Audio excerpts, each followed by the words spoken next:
What happens when one of the most beloved talk show hosts in the world comes face to face with a guest who refuses to play by the rules? In just 32 seconds, a single comment would shatter the carefully crafted image of a royal and expose the kind of entitlement that leaves audiences stunned. This is the story of how Prince Harry went from celebrated guest to ejected troublemaker on the Graham Norton Show, and the shocking exchange that made it all happen. The stage was set for what should have been a delightful evening of entertainment. Graham Norton, the quick-witted Irish host known for his charm and ability to make even the most reserved celebrities open up, had assembled a star-studded lineup. The audience buzzed with excitement as they settled into their seats.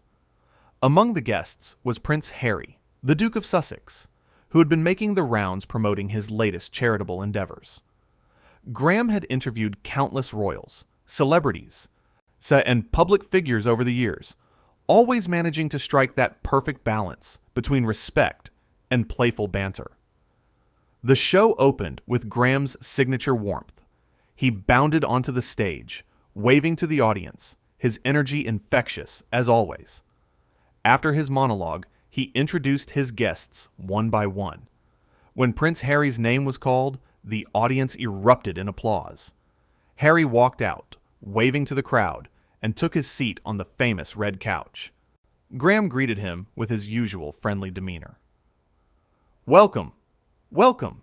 It's so lovely to have you here," Graham said, his smile genuine and welcoming.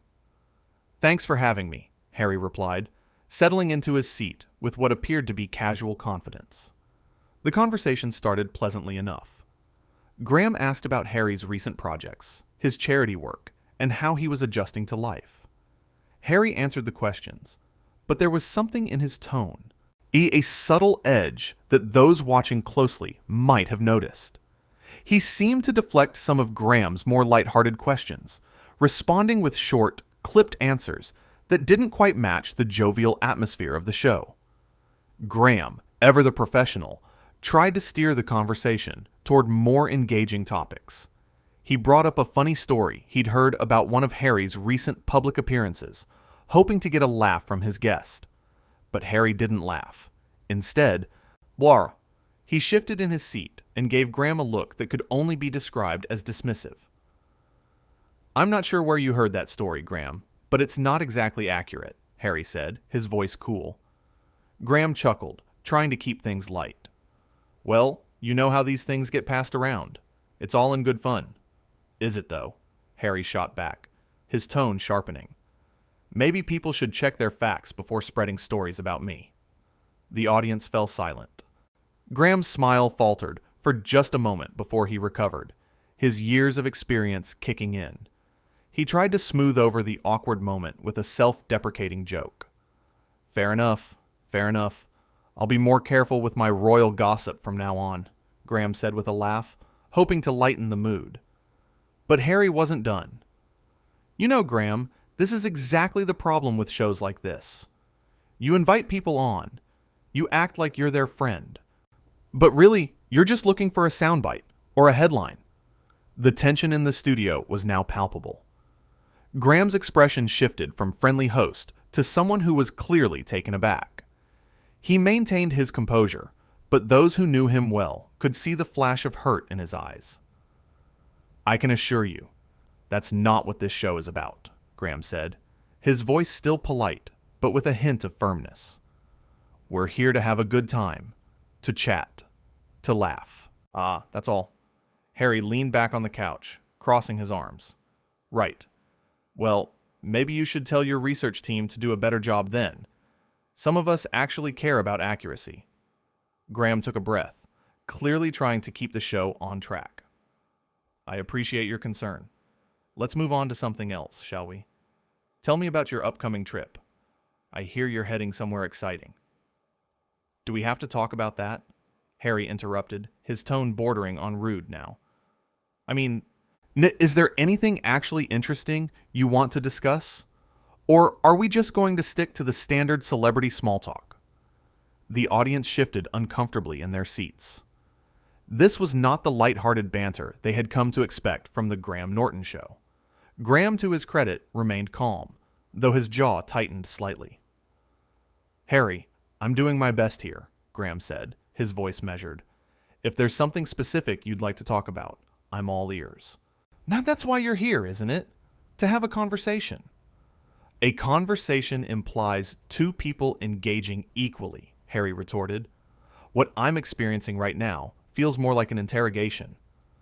Graham's patience was clearly being tested. He glanced at the audience, then back at Harry. "An interrogation? I've asked you about your charity work and your travel plans. I'm not sure how that qualifies as an interrogation." "You wouldn't understand," Harry said dismissively. "Now you've never had to deal with the kind of scrutiny I face every day." Graham paused, and for a moment, it looked like he might let the comment slide. But then something shifted in his expression. He had been gracious. He had been patient. But this was his show, his space, and he had a responsibility to his audience and his crew. "You're right. I haven't lived your life," Graham said, his voice steady. "But I have spent decades in this industry, interviewing people from all walks of life. And I treat every single one of them with respect. I've extended that same courtesy to you tonight, and frankly, I don't think I'm getting it in return." Harry's eyes narrowed. "Are you seriously lecturing me right now?" "I'm not lecturing anyone," Graham replied. "I'm simply saying that this is a two-way street. If you're not comfortable being here, if this isn't the platform you want, then perhaps we should reconsider how we proceed." The audience collectively held its breath, and this was unprecedented. Graham Norton was known for his ability to handle difficult guests with humor and grace, but even he had his limits. Harry stood up abruptly, his face flushed. "You know what? Maybe you're right.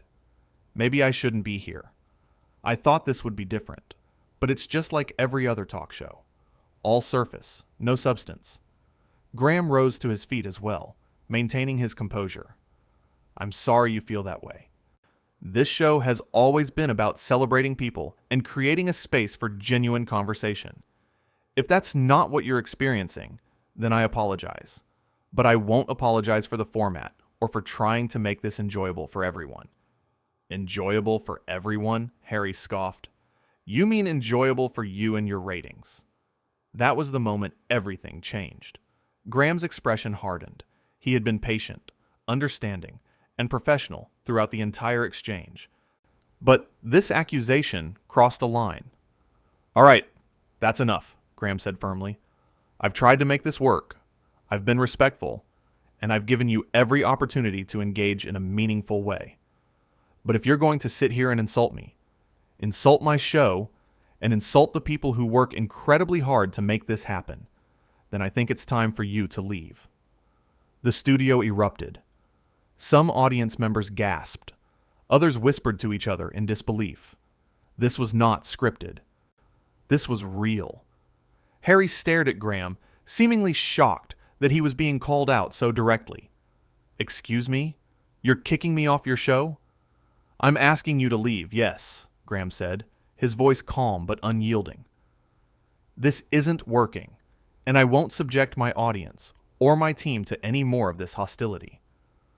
For a moment, Harry looked like he might argue further, but something in Graham's steady gaze made him reconsider. He grabbed his jacket from the back of the couch and turned toward the audience. "This is what happens when you try to have an honest conversation," Harry said, addressing the crowd. "They shut you down." Graham shook his head.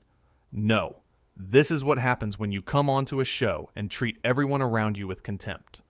There's a difference between honesty and disrespect, and you've chosen the latter." With that, Harry stormed off the stage, his footsteps echoing in the stunned silence. The cameras followed him as he disappeared behind the curtain. Graham stood there for a moment, taking a deep breath, before turning back to the audience. "Well," Graham said, his characteristic humor slowly returning, "that was unexpected. I think we all need a moment to process what just happened. Let's take a quick break, shall we?" The audience applauded, not the polite, obligatory applause that typically follows such announcements, but a genuine show of support for Graham. They had witnessed something extraordinary, a host who had stood his ground in the face of unreasonable behavior, and they respected him for it. During the commercial break, the studio buzzed with conversation. Audience members turned to each other, recounting what they had just seen, still processing the shock of it all. The crew scrambled to adjust the show's lineup, reaching out to the other guests to reassure them and prepare for the second half of the broadcast. When the show returned, Graham addressed the situation head-on. He didn't try to pretend it hadn't happened or brush it under the rug. Instead, he spoke directly to the camera, his honesty refreshing. "So, as you all just witnessed, we had a bit of an unexpected turn of events," Graham began, his tone measured. "I want to be clear about something. This show has always been a place where guests can share their stories, their humor, and their humanity. But it's also a place built on mutual respect. Tonight, and that respect wasn't reciprocated, and I had to make a difficult decision." He paused, looking directly into the camera. "I don't take that lightly. I've had thousands of guests on this show over the years, and the vast majority of them have been wonderful. But every now and then, you encounter someone who, for whatever reason, isn't in the right headspace to be here. And when that happens, the best thing to do is to acknowledge it and move forward." The audience applauded again, and this time even louder. Graham smiled, clearly touched by their support. "Thank you," he said sincerely. "Now, let's get back to what we do best, shall we? Having a good time." The rest of the show proceeded without incident. Graham's other guests were charming and engaging, clearly eager to dispel the tension from earlier. They shared funny anecdotes, promoted their projects, and participated in the show's signature games with enthusiasm. By the end of the broadcast, the earlier drama felt almost surreal, like a bizarre interruption in an otherwise perfectly delightful evening. But even as the show wrapped up and the audience filed out of the studio, the confrontation between Graham and Harry remained the topic on everyone's lips. What had started as a routine interview had devolved into a masterclass in how not to behave as a guest.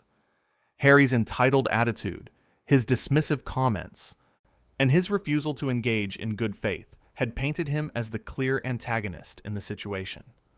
Graham, on the other hand, had emerged as the hero of the night. He had been patient, professional, and respectful, even in the face of hostility. When pushed to his limit, he had stood his ground, defending not just himself, but his team and his audience. It was a reminder that kindness and professionalism should never be mistaken for weakness. The people who worked on the show, the producers, the camera operators, the makeup artists, all rallied around Graham after the taping. They had seen firsthand the grace with which he had handled an impossible situation, and they were proud to work with someone who valued respect and dignity above all else. As for the audience members who had been lucky, or perhaps unlucky, enough to witness the drama unfold live, they left the studio with a story they would tell for years to come. They had seen behind the curtain, so to speak, and what they had seen was a host who truly cared about his craft and the people he worked with. The exchange itself, when replayed and analyzed, revealed so much about the characters of the two men involved. Harry had walked onto that stage with an air of superiority, as if the rules that applied to everyone else didn't apply to him.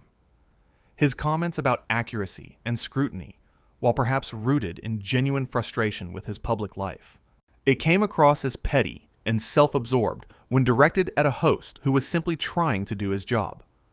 Graham's responses, in contrast, were measured and thoughtful. He didn't rise to the bait, didn't engage in a shouting match, and didn't resort to personal attacks.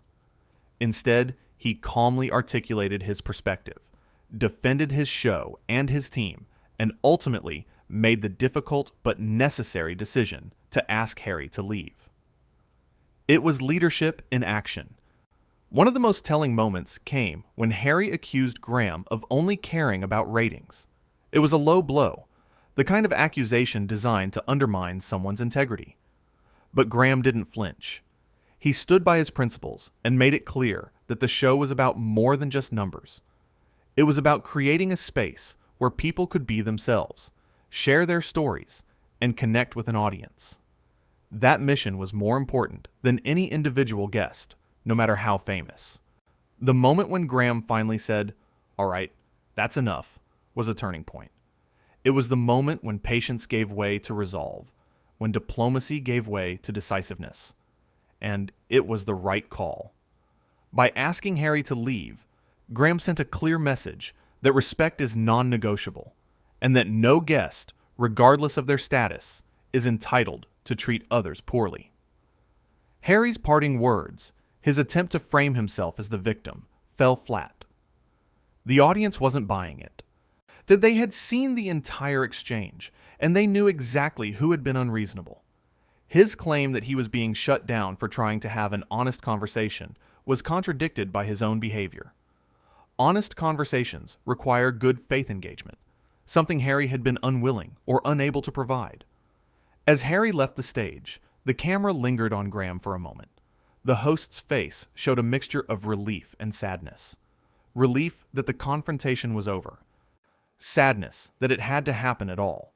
But there was also determination in his eyes, a resolve to move forward and continue doing what he loved. The incident became a defining moment for the Graham Norton Show. It showcased the values that the show stood for: respect, humor, and genuine connection, and it demonstrated that those values would be protected, even if it meant making tough decisions. Graham's handling of the situation earned him even more admiration from fans and colleagues alike. What could have been a disaster for the show instead became a testament to Graham's character. He had faced a difficult situation with grace and integrity, and he had come out the other side with his reputation not only intact, but enhanced. It was a reminder that sometimes the best thing you can do is stand up for what's right, even when it's uncomfortable. The 32 seconds that changed everything had come during Harry's comment about the show being all surface and no substance. It was in that moment that Graham realized the conversation wasn't going to improve, that Harry wasn't interested in meeting him halfway. And it was in that moment that Graham made the choice to prioritize the integrity of his show over the presence of a high-profile guest. Looking back at the entire exchange, it's clear that this wasn't a case of two people simply having different perspectives. This was a case of one person behaving poorly and another person refusing to tolerate it. Harry's sense of entitlement was on full display, from his dismissive attitude toward Graham's questions to his accusatory comments about the show's motives. He seemed to believe that his status exempted him from basic courtesy, and he was wrong. Graham, meanwhile, exemplified what it means to be a true professional. He was welcoming at the start, patient in the middle, and firm when necessary. He gave Harry multiple opportunities to course correct, to engage in a more positive way. And when those opportunities were squandered, he took action. It was a masterclass in leadership and integrity. The audience's reaction throughout the exchange was telling. They started out excited to see Harry, applauded him when he came out, and were eager to hear what he had to say. But as his behavior worsened, the applause stopped.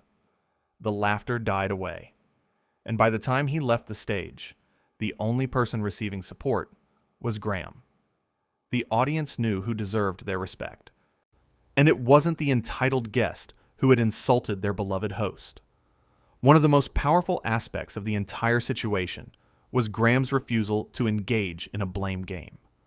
When he addressed the audience after the break, he didn't trash Harry or try to humiliate him further. He simply stated the facts, acknowledged that the situation hadn't worked out, and moved on. It was classy, dignified, and exactly what you would expect from someone of Graham's caliber. The contrast between the two men couldn't have been starker. Harry left the stage in a huff, throwing accusations and playing the victim. Graham remained calm, composed, and focused on doing right by his audience and his team. It was a lesson in how to handle conflict and how not to. As the show continued without Harry, the atmosphere in the studio shifted. The tension melted away, replaced by the warmth and humor that the Graham Norton Show was known for. The other guests were wonderful. The audience was engaged, and Graham was back to being the charismatic host everyone loved. It was as if Harry's departure had lifted a dark cloud, allowing the show to shine once again. In many ways, the incident became a defining moment, not just for the show, but for Graham himself. It proved that his kindness and humor were not signs of weakness, but strengths that coexisted with a backbone of steel. When pushed, he could stand up for himself and for the people he cared about. And that's what made him such a beloved figure in the entertainment world. The story of what happened that night serves as a reminder that respect is a two-way street. Guests on talk shows are there because they've been invited, because the host and the production team believe they have something interesting to share. But that invitation comes with an expectation of mutual respect. When that respect is absent, as it was with Harry, the entire dynamic falls apart. Graham's decision to ask Harry to leave was not made lightly. It was clear from his body language and his words that he had hoped things would improve, that Harry would recognize the tone of the conversation and adjust accordingly. But when it became obvious that wasn't going to happen, Graham did what he had to do. He protected his show, his team, and his audience from further negativity. The exchange also highlighted the importance of self-awareness. Harry seemed completely oblivious to how his behavior was being received. He appeared to genuinely believe that he was the one being wronged, that Graham's questions were intrusive or inappropriate. But to everyone watching, it was clear that the problem was not the questions, but Harry's response to them. Self-awareness, or the lack thereof, can make all the difference in how situations unfold. Graham's handling of the situation demonstrated a key principle, that you can be kind and firm at the same time. He didn't yell. He didn't insult. He didn't lose his cool. He simply drew a line and enforced it. That's the mark of someone who knows their worth and refuses to compromise their values, even under pressure. As the show came to a close, Graham thanked his remaining guests and his audience for sticking with him through an unusual night. His gratitude was genuine, and the audience could feel it. They had witnessed something extraordinary, a moment of real human drama, and they had seen firsthand the character of the man who had hosted them. The incident would go down in the history of the Graham Norton Show as one of its most memorable moments, not because of who was involved, but because of what it revealed about the values that the show held dear. It was a night when entertainment took a back seat to integrity, and when a host chose to do the right thing, even when it was hard. In the end, the story of Prince Harry being kicked off the Graham Norton Show was not just about a heated exchange or a dramatic exit. It was about respect, professionalism, and the courage to stand up for what's right. Graham Norton had faced a difficult situation and had handled it with grace and strength. Harry had revealed himself to be someone who, despite his privilege and platform, still had much to learn about basic decency and respect. And that night, as the audience left the studio and Graham prepared for the next show, one thing was abundantly clear. The Graham Norton Show would continue to be a place of warmth, humor, and genuine connection. Because at its heart, it was led by someone who understood what truly mattered most of all. Someone who knew that treating people with dignity and respect was not negotiable under any circumstances whatsoever, and that this principle remained completely unshakable and firm always throughout every single moment.